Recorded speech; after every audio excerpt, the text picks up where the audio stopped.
السلام علیکم ورحمۃ اللہ وبرکاتہ۔ محترم ویورز، آپ دیکھ رہے ہیں اسلامی چینل سیکھیے ترجمہ قرآن و تفسیر عثمان کے ساتھ۔ تو آئیے پہلے اچھی نیتیں کر لیتے ہیں، کیونکہ فرمان مصطفیٰ صلی اللہ تعالیٰ علیہ وآلہ وسلم ہے کہ نیت المومن خیر من عملہ، یعنی مسلمان کی نیت اس کے عمل سے بہتر ہے۔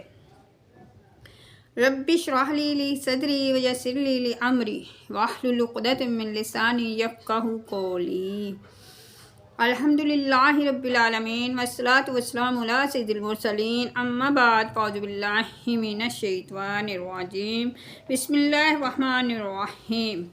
اللہم افتح علینا حکمتک وانشر علینا رحمتک یا ذا الجلال والاکرام، رب زدنی علما۔ تو پیارے ویورز، آج ہماری سورۃ البقرہ کی آیت ہے 106۔ تو آئیے میرے ساتھ مل کر پڑھتے ہیں اور تفسیر بھی سنتے ہیں۔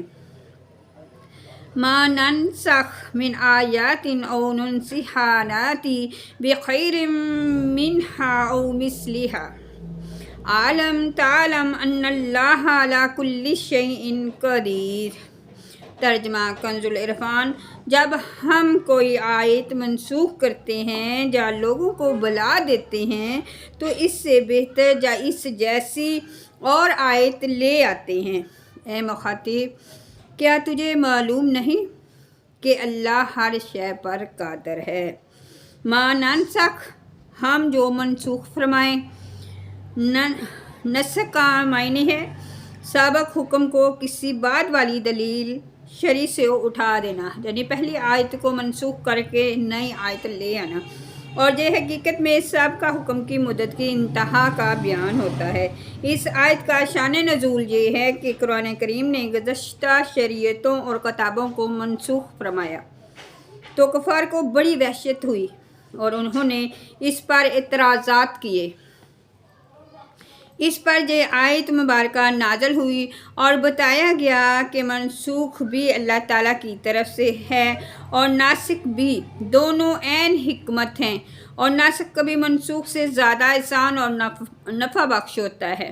لہٰذا قدرت الہی پر یقین رکھنے والے کو اس میں تردد کی کوئی گنجائش نہیں۔ کائنات میں مشاہدہ کیا جاتا ہے کہ اللہ تعالیٰ دن سے رات کو اور گرما سے سرما کو، جوانی سے بچپن کو اور بیماری سے تندرستی کو، بہار سے خزاں کو منسوخ فرماتا ہے۔ یہ تمام نسخ و تبدیلی اس کی قدرت کے دلائل ہیں، تو ایک آیت اور ایک حکم کے منسوخ ہونے میں کیا تعجب۔ نسخ حقیقت میں سابقہ حکم کی مدت کا بیان ہوتا ہے کہ وہ حکم اس مدت کے لیے تھا اور اب وہ مدت پوری ہو گئی، صرف یہ تھا کہ ہمیں وہ مدت معلوم نہ تھی اور ناسخ کے آنے سے معلوم ہو گئی۔ کفار کا اعتراض تو جہالت اور ناسمجھی کی وجہ سے تھا، لیکن اہل کتاب کو تو کسی بھی صورت یہ اعتراض نہیں کرنا چاہیے تھا، کیونکہ حضرت آدم علیہ السلام کی شریعت کے بہت سے احکام تو وہ بھی منسوخ مانتے تھے، جیسے بہن بھائی کا آپس میں نکاح۔ جونی یہودیوں سے پہلے ہفتے کے دن دنیاوی کام حرام نہ تھے، ان پر حرام ہوئے۔ نیز تورات میں ہے کہ حضرت نوح علیہ السلام کی امت کے لیے تمام جانور حلال تھے، جبکہ حضرت موسیٰ علیہ السلام پر بہت سے حرام کر دیے گئے۔ ان تمام چیزوں کے ہوتے ہوئے نسخ کا انکار کس طرح ممکن ہے؟ نسخ کی چند احکام۔ نمبر 1، جس طرح کوئی آیت دوسری آیت سے منسوخ ہوتی ہے، اسی طرح حدیث متواتر سے بھی آیت منسوخ ہوتی ہے۔ نمبر 2، کبھی صرف تلاوت منسوخ ہوتی ہے اور کبھی صرف حکم منسوخ ہوتا ہے، اور کبھی تلاوت اور حکم دونوں منسوخ ہوتے ہیں۔ بہقی شریف میں ہے کہ ایک انصاری صحابی رات کو تہجد کے لیے اٹھے، سورۃ فاتحہ کے بعد جو سورت ہمیشہ پڑھا کرتے تھے اس کو پڑھنا چاہا، لیکن وہ بالکل یاد نہ آئی اور سوائے بسم اللہ کے کچھ نہ پڑھ سکے۔ صبح کو دوسرے اصحاب سے اس کا ذکر کیا تو ان حضرات نے فرمایا کہ ہمارا بھی یہی حال ہے، وہ صورت ہمیں بھی یاد تھی اور اب ہمارے حافظے میں بھی نہ رہی، سب نے بارگاہ رسالت میں واقعہ عرض کیا تو حضور پر نور صلی اللہ تعالیٰ علیہ وآلہ وسلم نے فرمایا آج رات وہ صورت اٹھا لی گئی۔ اس کے حکم اور تلاوت دونوں منسوخ ہوئے۔ جن کاغذوں پر وہ لکھی گئی تھی ان پر نقش تک باقی نہ رہا۔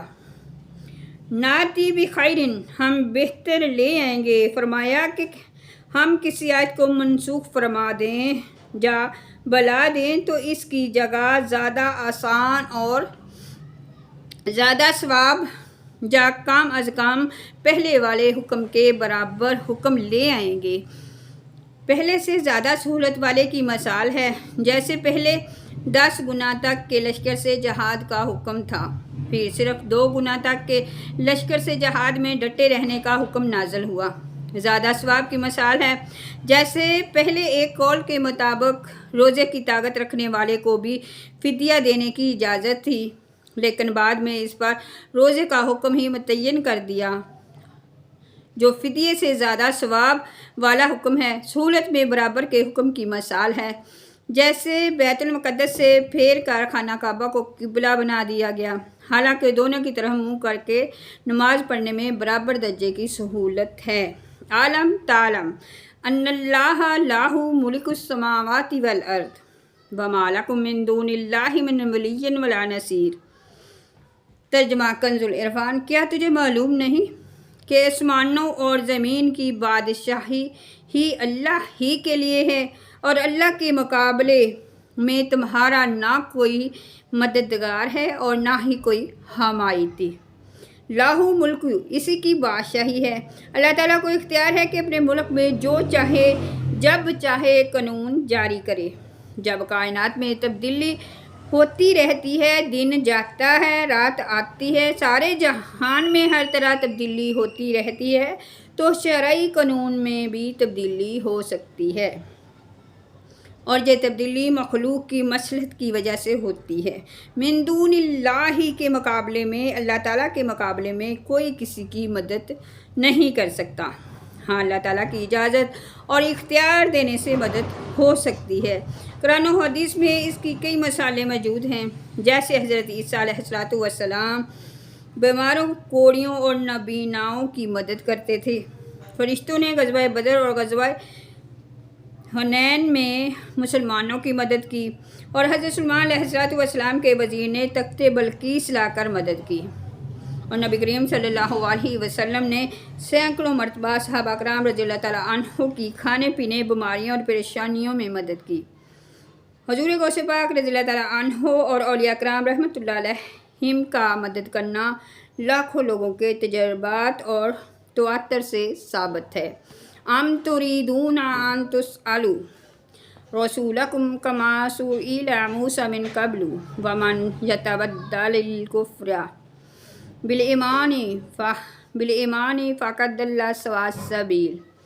کیا تم یہ چاہتے ہو کہ تم اپنے رسول سے ویسے ہی سوال کرو جیسے اس سے پہلے موسیٰ سے کیے گئے، اور جو ایمان کے بدلے کفر اختیار کرے تو وہ سیدھے راستے سے بھٹک گیا۔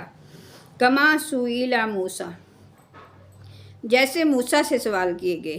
اس آیت کی ایک تفسیر یہ ہے کہ یہودیوں نے نبی کریم صلی اللہ تعالیٰ علیہ وآلہ وسلم کی بارگاہ میں عرض کیا، جس طرح حضرت موسیٰ علیہ السلام تورات لے کر آئے تھے، اسی طرح آپ بھی ہمارے پاس ایک ہی مرتبہ سارا قرآن لے آئیں۔ بعض نے یوں کہا کہ ہم آپ پر اس وقت تک ایمان نہیں لائیں گے جب تک آپ اللہ تعالیٰ اور فرشتوں کو ہمارے سامنے نہیں لے آتے۔ ان کے سوالات کے جواب میں ان سے فرمایا گیا، کیا تم یہ چاہتے ہو کہ تم اپنے رسول محمد مصطفیٰ صلی اللہ تعالیٰ علیہ وآلہ وسلم سے ویسے ہی سوال کرو جیسے محمد مصطفیٰ صلی اللہ علیہ وسلم سے پہلے حضرت موسیٰ علیہ السلام سے کیے گئے تھے۔ اے یہودیو، جب میرے حبیب صلی اللہ تعالیٰ علیہ وآلہ وسلم کی نبوت کا درست ہونا دلائل اور معجزات سے ثابت ہو چکا تو پھر ایسے لا جنی سوال کیوں لا کر لے کر آ رہے ہو، اور ایمان والو بے شک یہودی دھوکے باز اور تم سے حسد کرنے والے ہیں۔ ان کی تمنا یہ ہے کہ مسلمان کسی نہ کسی مشکل میں مبتلا ہوں، لہٰذا ان کی کوئی ایسی بات قبول نہ کرو جو بظاہر نصیحت لگ رہی ہو، اور یاد رکھو کہ جو ایمان کے بدلے کفر اختیار کر کے اپنے دین سے پھر گیا تو وہ سیدھے راستے سے بھٹک گیا۔ دوسری تفسیر یہ ہے کہ کفار مکہ نے حضور پر نور صلی اللہ تعالیٰ علیہ وسلم کی خدمت میں عرض کیا کہ آپ سارا قرآن ایک ہی مرتبہ لے آئیں۔ کسی نے کہا کہ اللہ تعالیٰ اور فرشتے ہمارے سامنے علانیہ آ جائیں، کسی نے کہا کہ کوہ صفا کو سونے کا بنا دے۔ ان کے سوالات کے جواب میں ان سے فرمایا گیا کہ تم بھی اپنے رسول مصطفیٰ صلی اللہ تعالیٰ علیہ وسلم سے اس طرح فضول سوال کر رہے ہو جس طرح ان سے پہلے حضرت موسیٰ علیہ السلام کی قوم نے ان سے کہا تھا کہ ہمیں علانیہ خدا دکھا دیں، حالانکہ آیات قرآنیہ کے نزول کے بعد دوسری نشانیوں کا مطالبہ کرنا سیدھے راہ سے بھٹکنا ہے۔ اس آیت سے معلوم ہوا کہ کسی صحیح مقصد کے بغیر سوال کرنا ممنوع ہے، نیز فضول سوال کرنا بھی ممنوع ہے۔ لہٰذا عوام الناس کو چاہیے کہ اس بات کو پیش نظر رکھیں کہ علماء اور مفتیان کرام سے وہی سوال کیے جائیں جن کی حاجت ہو۔ زمین پر بیٹھ کر خواہ مخواہ چاند پر حیش کے سوال نہ کیے جائیں۔ بعض لوگ علماء کو پریشان کرنے یا ان کا امتحان لینے یا ان کی لا علمی ظاہر کرنے کے لیے سوال کرتے ہیں، یہ سب ناجائز ہیں۔ حضرت ابو ہریرہ رضی اللہ تعالیٰ عنہ سے روایت ہے کہ سرکار دو عالم صلی اللہ تعالیٰ علیہ وسلم نے ارشاد فرمایا، میں تمہیں جس کام سے منع کروں اس سے رک جاؤ، اور جس کام کا حکم دوں اسے اپنی طاقت کے مطابق کرو۔ تم سے پہلے لوگوں کو محض اس کے سوالات کی کثرت اور اپنے انبیاء علیہ السلام سے اختلاف کرنے کی وجہ سے ہلاک کیا گیا۔ تو پیاری ویورز، آج کی ہماری آیتیں اتنی ہی، دعاؤں میں یاد رکھیے گا۔ الصلاۃ والسلام علیکہ یا رسول اللہ۔